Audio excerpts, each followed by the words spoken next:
और एक बात और कहेंगे गर्ल्स के लिए कि आप लोग क्या करती हैं ना, गुस्सा में मुंह फुला के बैठ जाते हैं। देखिए ऐसे चोरी मुंह फुला के बैठा है, कभी पापा से रूठ जाएंगी, कभी मम्मी से रूठ जाइएगा, भाई से रूठ जाइएगा। भाई बहन में तो झगड़ा नहीं हुआ तो फिर भाई बहन का रिश्ता में मजा क्या चीज़ है, वो डेली झगड़ा करते हैं सब। लेकिन मुंह नहीं फुलाना चाहिए, लड़ लो झगड़ लो, भाई को नहीं आता तो 2-3 हाथ लगा दो, लेकिन ऐसा नहीं कि नहीं बोलेंगे, बहुत खराब लगता है। ये मेंटेलिटी कब 1960 मॉडल का था। आप बताइए 1960 मॉडल का अगर आपको मोबाइल दिया जाएगा तो रखिएगा नहीं, तो 1960 मॉडल का गुस्सा क्यों रखते हैं भाई? कोई बात नहीं, बोल दिया है तो तुम भी बोल दो, लेकिन गुस्सा नहीं करना चाहिए किसी बात। गुस्सा भी हो गए हैं तो डांट लीजिए, लेकिन ऐसे मुंह मत फुलाइए। आप इस चीज को बदलिए, कितना भी डांट दो। लड़कों को देखती है मार के मुंह हाथ भी फोड़ दीजिएगा, 2 दिन बाद फिर मिल के बात करेगा, साहब छोड़ो यार रात गई बात गई। तो ये मुंह फुलवल नहीं होना चाहिए। एक बात और कहेंगे कि देखिए आजकल क्या होता है ना, 2 भाई बहन में मान लीजिए झगड़ा हो रहा है, तो अगर भाई मान लीजिए बिना मतलब भी आपको डांट रहा है, अब भाई बहन से नहीं झगड़ा करेगा तब किसे? यही तो एक रिश्ते की खूबसूरती है भाई बहन की।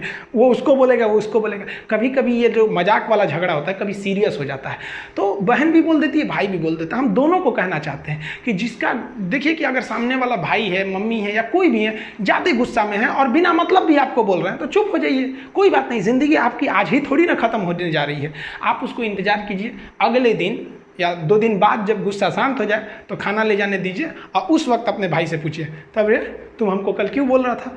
अब क्या है कि अब आप उसको दुन्ना भी बोल दीजिएगा ना तो सुनेगा वो, लेकिन उसी वक्त जिस वक्त झगड़ा चल रहा था उस वक्त आप थोड़ा भी बोलिएगा तू मैं करके बहुत बढ़ जाएगा। अगर आप इस चीज़ को अपनी ज़िंदगी में आजमाइएगा, आपसे कभी किसी से कोई झगड़ा लड़ाई नहीं होगा। आज आप अपने घर पे हैं, कल को शादी ब्याह हो जाएगा, अपने ससुराल चली जाइएगा, वहाँ ननद मिलेंगी, ननद और भौजाई का झगड़ा तो पूरा भाई इस पूरी विश्व में प्रचलित है। फिर सास मिलेंगी, हस्बैंड मिलेंगे, किसी बात को लेकर तू मैं हो जाएंगे। ज़िंदगी में कभी भी अगर आपको कोई कुछ बोलता है ना तो इतना एकदम तुरंत मत जवाब दे दीजिएगा भाई। अगर बोल रहा है परिवार के लोग ही आपको बोलते हैं, हम कभी जाएंगे किसी दूसरे को बोलने के लिए? जो अपना होता है उसी को बोलते हैं। तो थोड़ा सा रुक जाइए, 1 दिन 2 दिन बाद आप उससे ज़्यादा बोल लीजिएगा, वो सुन लेगा, लेकिन उस टाइम करिएगा तो फिर झगड़ा लड़ाई आगे बढ़ जाता है। और ऐसे होंगे ही नहीं कि किसी भी परिवार में या 2 रिश्ते में कभी झगड़ा लड़ाई ना हो। 2 बर्तन रहेंगे तो खनकेंगे, यही तो रिश्ते की खूबसूरती है। अगर कोई आपसे झगड़ा लड़ाई नहीं कर रहा है, कोई आपको टोक नहीं रहा है, कोई आप पर मतलब नज़र नहीं रखता है, मतलब उसको आपसे कोई मतलब नहीं है। आपका भाई तो आपको बोलेगा अरे क्या कर रही थी, क्योंकि आपसे उसको लगाव है। बाकी कोई मतलब है आपको क्या कर रही हैं, कहाँ थी, कोई मतलब नहीं रहता है। तो कोई आपको डांटता है तो आप उसको निगेटिव मत लीजिए, आप ये सोचिए कि उसको आपसे कितना लगाव है। और स्पेशली हम आज आप लोग से कहना चाहेंगे, लड़कियों लोग से, कि जो आप लोग उम्मीद लगा लेती हैं ना कि हम किसी से, तो ये उम्मीद नहीं रखना चाहिए। हम सबको ये कहना चाहेंगे ना कि देखिए ज़िंदगी में आपके 75 आएंगे 75 जाएंगे, ज़िंदगी भर साथ वही देगा जिसे पापा ढूंढ के लाएंगे।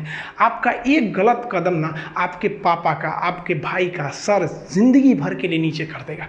कभी कभी देखते हैं कई लड़कियाँ गलती में आके जल्दबाजी में डिसीजन ले लेती हैं, किसी दूसरे के साथ भाग जाती है। ये सब कितना गलत है। कभी सोचेंगे कितना तकलीफ होता है। बचपन से पाला, गोद में आपको चलना सिखाया उंगली पकड़ के, आप उसको कम से कम खुशी नहीं दे सकती तो आप उसका सम्मान तो नहीं छीन सकती ना आप लोग उसको।